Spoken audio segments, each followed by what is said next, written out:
आपने डायबिटीज की बात की, तो डायबिटीज वो कितना आंख पर जो है असर करता है, रोशनी पे खास करके जो है, क्योंकि वो किडनी पे तो असर करता ही करता है, आंख पे कितना ज्यादा जो है रोशनी से संबंधित रहता है? शुगर के मरीज के लिए हमारे यहाँ एक विशेष फंडस कैमरा है, आर्टिफिशियल इंटेलिजेंस से युक्त कैमरा है, जो कि वर्ल्ड का सबसे एडवांस कैमरा है। इससे जो है शुगर में जो पर्दे की खराबी है उसको पता लगाया जा सकता है।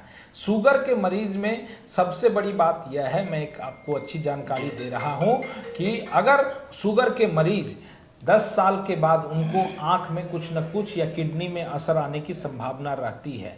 खास करके जो कंट्रोल्ड शुगर है उनको भी ये होने की संभावना है, लेकिन जिनका शुगर अनकंट्रोल्ड है उसमें तो यह बीमारी बहुत जल्दी आ जाती है।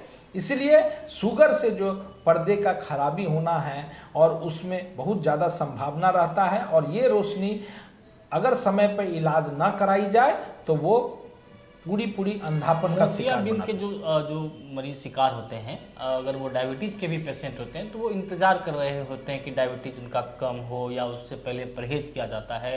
तो फिर क्या वो अगर डायबिटीज़ भी हो और उसके बाद अगर मोतियाबिंद का ऑपरेशन भी कराना चाहे तो क्या वो संभव है? एकदम संभव है।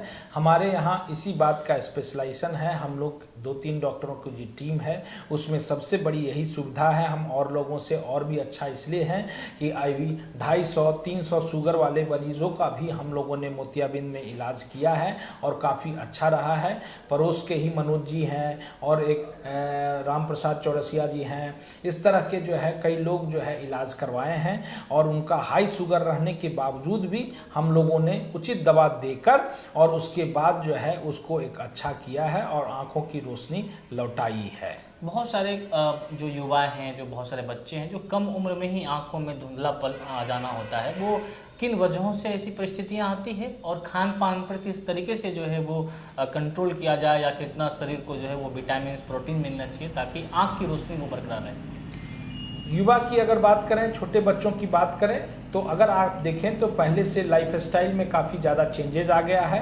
अब जो है छोटे बच्चे जो है फास्ट फूड की तरफ ज़्यादा प्रेरित होते हैं, उनका आउटडोर एक्टिविटी बहुत सारा घट गया है, इसलिए उनमें मायोपिया के इंसिडेंस जो है, धुंधलापन की स्थिति ज़्यादा रहती है, और उनको स्कूल में भी काफ़ी ज़्यादा तकलीफ होती है, और स्कूल में भी उनका परफॉर्मेंस धीरे धीरे डाउन होता है, और गार्जियन इस बात को नहीं समझ पाते हैं। इसीलिए गार्जियन को चाहिए कि नियमित बच्चों का भी जांच करवाएं। ऐसा नहीं है कि बच्चे अपना कंप्लेन, बहुत बार बच्चे अपना कंप्लेन नहीं बता पाते हैं गार्जियन को, झिझक उनको रहती है, और या उनको गार्जियन को लगता है कि उनके पढ़ाई में दिलचस्पी नहीं है इसलिए ऐसा हो रहा है। ये सब बातें नहीं है, इनमें गार्जियन का दोष है। अगर ना भी है तो कभी कभार कम से कम साल 2 साल पर जरूर अपने बच्चों को आके आँख जाँच कराएं। हमारे यहाँ मायोपिया के लिए स्पेशल ग्लास है, कुछ दवाइयाँ हैं जो उसके पावर को स्थिर रखता है, और आउटडोर एक्टिविटी को बढ़ाने से भी थोड़ा वो पावर स्थिर होता है। इंडोर में जैसे मोबाइल का प्रयोग, टीवी का प्रयोग थोड़ा कम करवाना है, इस सब के लिए भी हम लोग प्रेरित करते हैं। मोबाइल की बात करी तो यहाँ मोबाइल कितना बच्चों को जो है वो आंख पे रोशनी पर जो है वो प्रभाव छोड़ रहा है?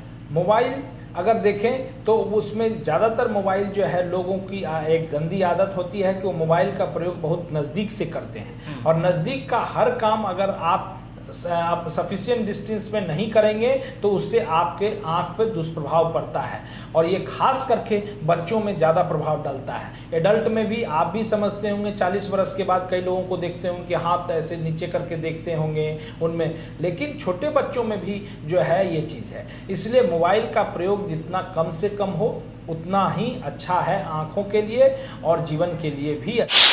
तो आज ही चले आइए कपड़ों का संगम, बेमिसाल कलेक्शन, सभी लेटेस्ट मॉडल, एक से एक मैचिंगदार रंग बिरंगी कपड़ों का शॉपिंग करिए। New Bharat shopping, new Bharat shopping, आस्थान main road near Krishna cinema Khagaria.